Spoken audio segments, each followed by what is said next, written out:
You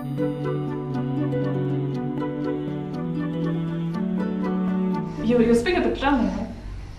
Ich habe alles vergessen. Okay. Das war eine Zeit, als ich mehr konnte. Ah, okay. So congratulations. Hector and the Search for Happiness is a wonderful film. I really liked it because it's so optimistic and I really loved it. Good. You can stay. Why did you choose Hector for your latest project? Because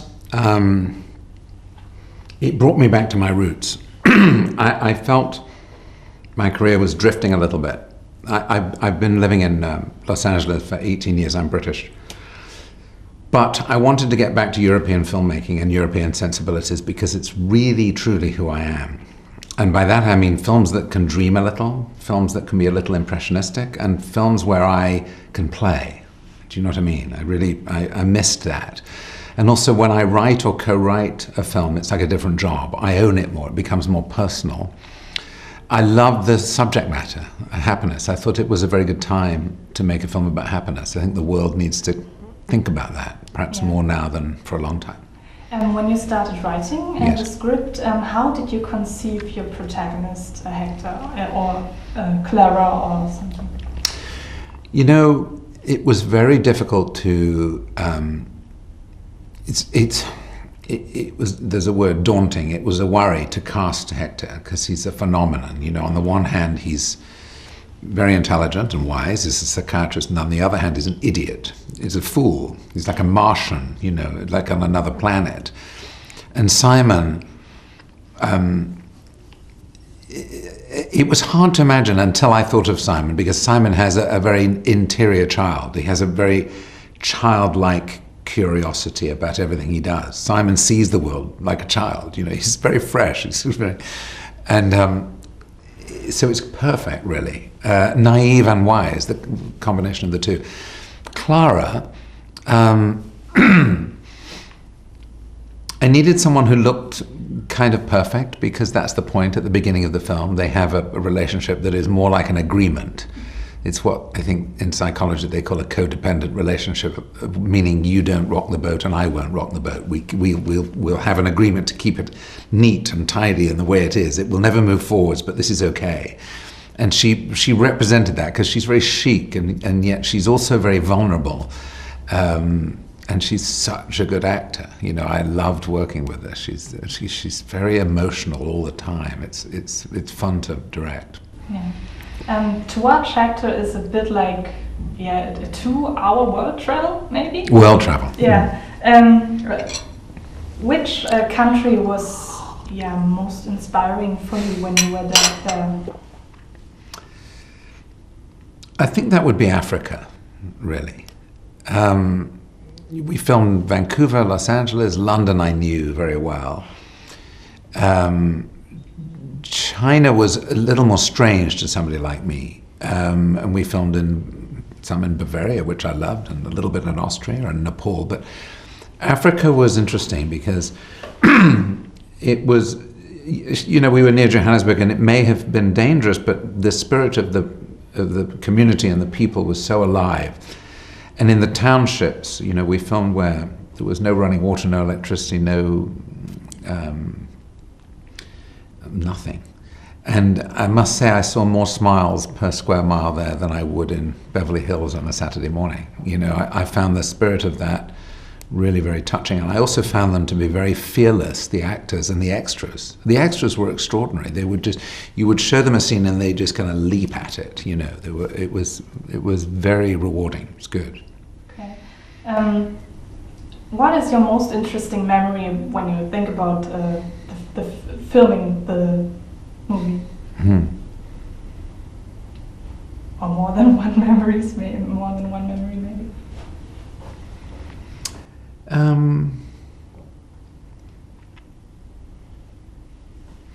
Gosh, my most interesting memory. I think it's probably the scene where they release him in Africa and he runs through the night because he's found his freedom.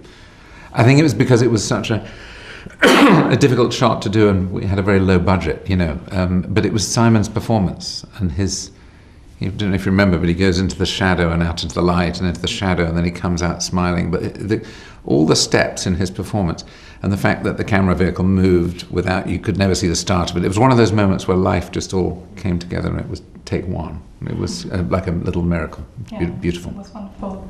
Hector and the Search for Happiness combines very funny moments with very sad moments. Yes. So when the woman in the plane died, I had to cry. How is it to film those scenes? Is it very sad on the set, or? Yes. No, I get very I get very moved by the courage of the actor. And yes, you're right. In the film, there are two extremes. There's very silly moments, very comedic moments, and very serious moments, and quite dark moments. And the way you do that, or the way you should do it, is to have a real quality control on the performances. They all have to be very, very, very true. When all the actors arrived for rehearsal on this film, almost every part, including the extras, everyone came in too much of a comedic mode, like I'm in a comedy. And they were spelling it out too much. And my tone to everybody was, no, we must play the truth, and trust that the situations are bizarre enough. Do you know what I mean? If you do that, then you can earn, hopefully, a scene like the dying woman on the plane. You can do all that in one film. So I hate categories. You understand? It's like we're not a comedy. We're not a romantic comedy. What are we? I don't know. But so I love this realistic kind of film. Yeah. You're not just a director. You also work as an actor. No, not anymore. But you did until 86. And so, when were you born? No, okay. But are there advantages for you because you know how the actors have to work? Yes, completely. I feel very blessed. I've had many lives, and I'm not purist in how I work with actors. I'll use any technique because it's film, it's not theatre. And whichever way, but I usually have the right language for each individual actor. I'm so grateful for those years. It's really good, yeah. Okay, last question. Yes. Can you tell us something about your upcoming projects, maybe? Well, there are 4. Times are so hard that you have to have 4 in the hope that one of them will go. I mean, it's bad. Judy Tossell, who produced the Hector film, has given me a project about Dickens, just about what happened to him just before he wrote Christmas Carol, which we rewrote, the same co-writer and I. I absolutely love it. I would be filming in London. It's a really beautiful story. And then the other main possible is a story about an astronaut who goes to Mars, a lady astronaut who goes to Mars, not knowing that she's pregnant, gives birth on Mars to the first human, dies in childbirth, and then that child 16 years later comes back to Earth to try and find his father. It's a beautiful story. It's like a small film inside a very big film. Slightly science fiction, but that would be for Relativity Studios. Sounds very cool. Thank you very much. My great pleasure. My great pleasure. Du wirst auf eine Reise gehen in ferne Länder. Was ist da sonst noch? Ich sehe Zufriedenheit und Glück bei dir. Es war einmal ein Psychiater namens Hector. Da war der Abend im Eimer. Ich bin am Ende meiner Kräfte. Der ein erfülltes Leben führte. Scheinbar. Sie wirken etwas bedrückt. So gar nicht Ihrer Art entsprechend. Malcolm, du Blödmann, du! Ich muss hier raus. Ich möchte was erforschen. Und was? Was Glück ist. Wo soll Ihre Reise denn hingehen? Ich habe an China gedacht. China. Genial.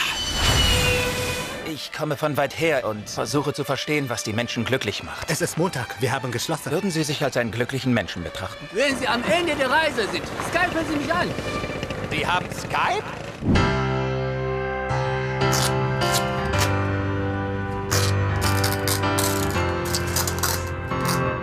Business oder Vergnügen? Ich will wissen, was Menschen glücklich macht.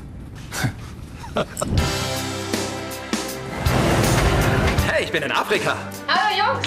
Hey! Kommst du nach Hause? Noch nicht. Endlich kann ich zurück zu meinem bedeutungslosen Leben.